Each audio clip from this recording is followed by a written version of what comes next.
Rum, treasure, and boundless freedom. We're used to this image, but it's a trap.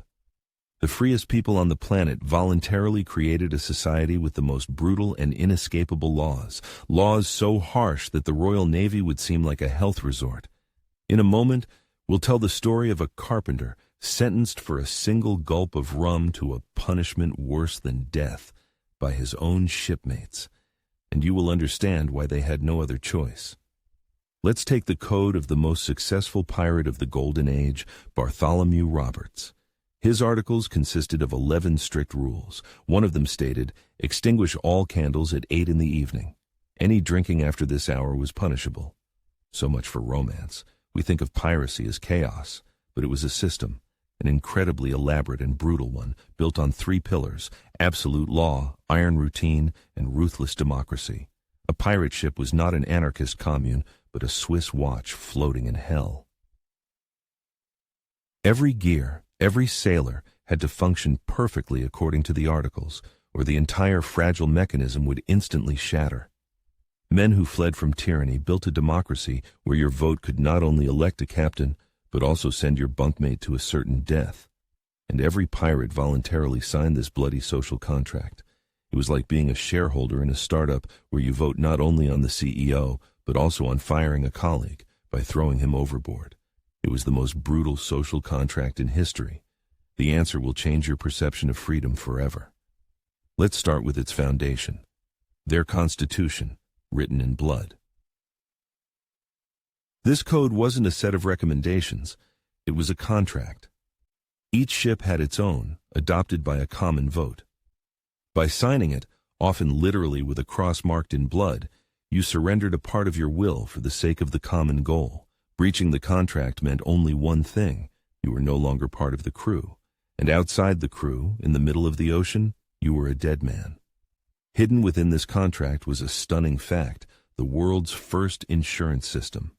In the articles of pirate John Phillips from 1723, it was clearly stated, lose your right arm in battle, you received 600 pieces of 8, your left, 500.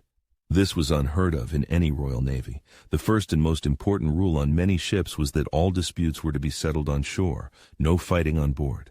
A single knife thrust in a cramped cabin could deprive the crew of a valuable fighter before boarding. The punishment for this wasn't flogging. It was marooning. Being left on a deserted island with a pistol and a single bullet. A choice without a choice, a slow death by starvation or a quick one by your own hand. This very fate, though not by a pirate's sentence, befell the sailor Alexander Selkirk, the prototype for Robinson Crusoe. His story is a real testament to the hell of solitude, which pirates used as the ultimate punishment. Imagine yourself in his place. You stand on the scorching sand. The boat with your former brothers disappears over the horizon. The weight of the pistol is heavy in your hand. This isn't just a punishment. It's your complete erasure from their world. They sail away to survive. You stay behind because you threaten their survival. The word marooning itself comes from the Spanish cimarrón, meaning wild or feral, a term used for runaway slaves. For pirates who were themselves fugitives from the system, to maroon a man meant condemning him to return to the very feral state they sought to escape on their ship. Another rule: no candles or gambling after 8 in the evening. This wasn't about a bedtime routine. An open flame on a wooden ship soaked in tar and gunpowder is suicide. And cards or dice were a direct path to quarrels, debts, and knife fights, which violated rule number 1. The code didn't just punish transgressions, it cut off their root causes. On Blackbeard's flagship, the Queen Anne's Revenge, tons of gunpowder were stored. A lit candle in the wrong place wasn't a fire risk. It was a guarantee of instantly turning the ship and its entire crew into flaming debris. The 8 o'clock curfew wasn't about discipline. It was a survival protocol. But even the strictest protocol couldn't eliminate hunger. The staple of their diet wasn't rum, but hardtack, rock-hard biscuits that could be stored for years. They had to be soaked in water or beer to avoid breaking one's teeth. These biscuits, also known as ship's bread, were jokingly called toothbreakers. The only source of fresh meat was often the weevils and maggots that infested them. Sailors called this clan bread, a kind of gallows humor that helped them accept that their dinner was moving. Veteran pirates advised eating in the dark so you couldn't see what you were consuming. When fresh ingredients were available, they prepared salmagundi, a monstrous mix of whatever was on hand: chopped turtle meat, anchovies, onions, olives, mangoes, boiled eggs, pieces of salted meat, all marinated in wine and oil and served cold. It sounds exotic, but in reality, it was a way to mask the taste and smell of spoiled food. A key ingredient was often smoked or salted herring. Its powerful, pungent flavor was the perfect camouflage, able to disguise the taste of rot in meat or mustiness in vegetables. This wasn't cuisine, it was chemical warfare against bacteria. Take a look in your refrigerator. Now, mentally remove everything except for stale bread, a jar of pickles, and a piece of old cheese. This is your diet for the next 3 months. The question isn't what you would eat first, but on which day you would be ready to steal food from your neighbor, knowing the punishment is flogging or death. This is no exaggeration. In 1721, the crew of pirate George Lowther was driven to such desperation that they chewed on leather belts in their own shoes. Your thought experiment was their daily reality. It was because of food that pirate ships had a dual power structure. The captain commanded in battle, but in times of peace, the quartermaster ran the ship. He distributed food, water, and plunder. He was the guarantor of fairness. If the crew felt they were being shortchanged, a mutiny was inevitable. The captain was the CEO, responsible for hostile takeovers. The quartermaster was the chief operating officer and the head of the union, all in one. He ensured that wages, that is, food and water, were distributed on time and equally because a mutiny over food was more feared than any storm. But even he couldn't create food from nothing, and food was the fuel for their hellish routine. A pirate didn't lie in a hammock sipping rum. He worked, non-stop, pumping out water that seeped through thousands of cracks in the hull, scraping barnacles and seaweed from the hull which slowed the ship, mending sails torn by the latest squall. A pirate ship isn't a vehicle.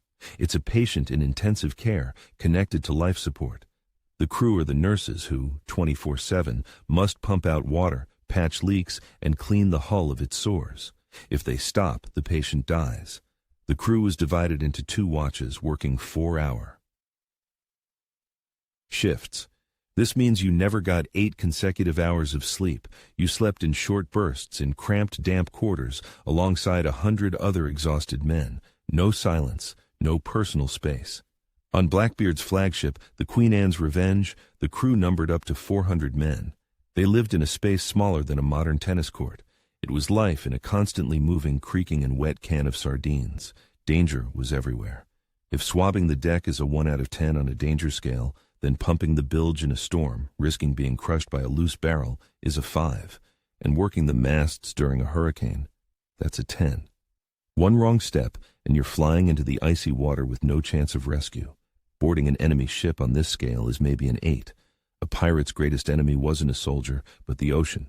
Historians like Chris Lane have calculated that during the golden age of piracy, far more men died from disease, accidents, and shipwrecks than in combat. Battle was one of the safest days in a pirate's career. The irony was that the biggest risk wasn't finding an enemy, but being left alone with the ship itself. In the rare free hours, there was music, cards, and drink. But alcohol, combined with extreme fatigue and stress, inevitably led to the very quarrels the code forbade on pain of death.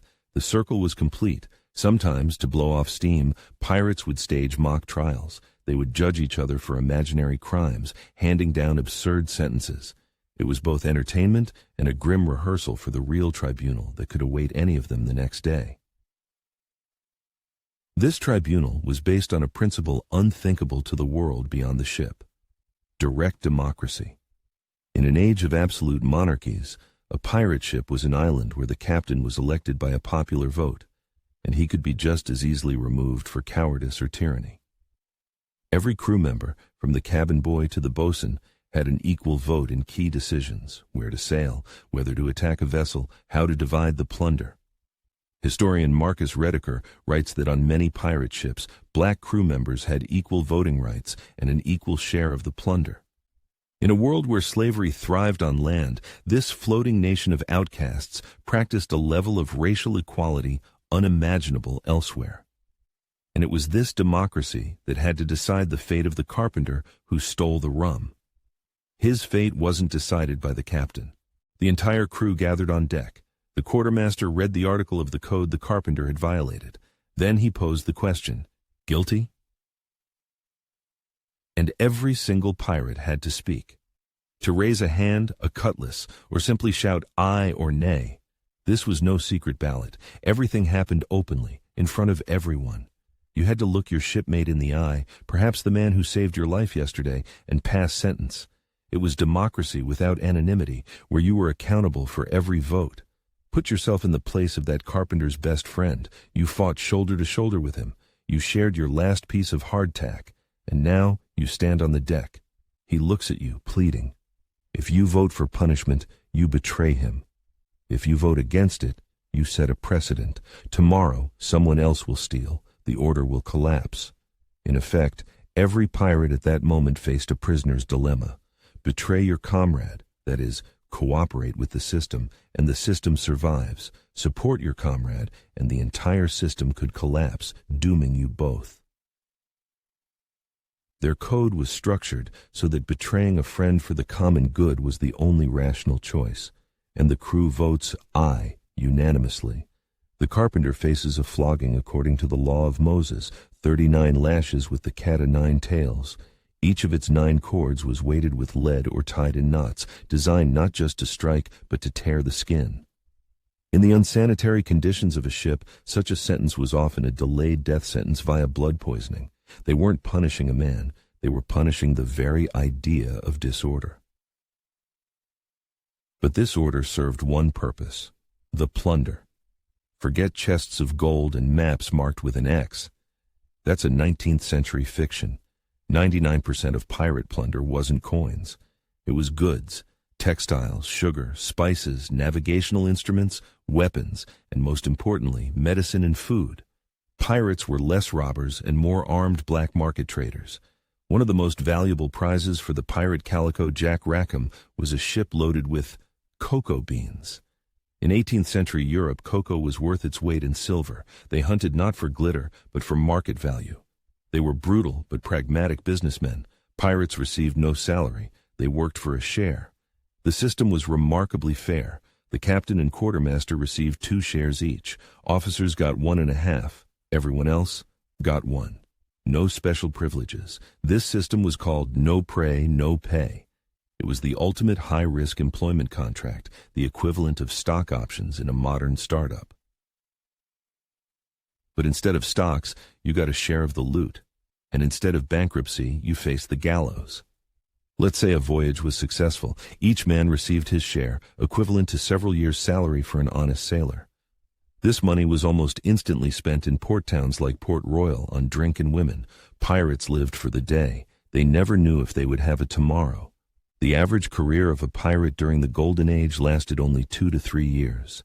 The city of Port Royal in Jamaica was called the Sodom of the New World. It's estimated that 1 in every 4 buildings there was either a tavern or a brothel, an entire industry built to empty their pockets. Imagine you're a pirate. Your share is in your hands. You have 48 hours on shore before the next voyage. You can spend every last penny because life is short, or you can invest a portion in better weapons to improve your odds on the next voyage. The first choice is the mindset of an outlaw pirate with a price on his head. For him, there is no future. The second is the mindset of a privateer serving a state. He has a career. The pirates chose the first. They knew that attempting to retire, as Captain Kidd did, often ended not at a villa but on the gallows. This brutal reality comes down to 3 simple yet merciless laws of survival, to their protocol. First, order is more important than friendship because chaos on a ship kills faster than any bullet. Second, resources are more important than individuals because without food, water, and medicine, the entire crew will perish. And third, the collective will is more important than personal freedom because one selfish act can doom everyone. This protocol almost perfectly mirrors the principles of survival in any isolated extreme environment, be it a polar station or a spaceship. Isolation and mortal risk always give rise to the same rigid social laws. The pirates simply discovered them 300 years earlier. They were not romantics. They were fugitives from the unbearable conditions on merchant and naval ships. They created not an ideal society, but a functioning mechanism for survival. Their democracy was a tool of control, their cruelty a necessity, and their freedom just a brief respite between work, hunger, and fear. The so-called Golden Age of piracy was a flash lasting just 1 decade, roughly from 1716 to 1726, 10 years that burned so brightly they created myths that have lasted for 3 centuries. It was not an era, but a moment of desperation. So who were they really? Desperate men who built the only possible fair system in an unjust world?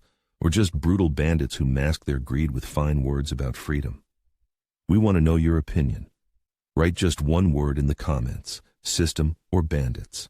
The pirates themselves did not consider themselves bandits. They called their enterprise a war against all the world. Was it a war for justice or simply for plunder? That's for you to decide. System or bandits, we're waiting in the comments. They escaped from tyrants only to become tyrants unto themselves. Such was the price of their freedom.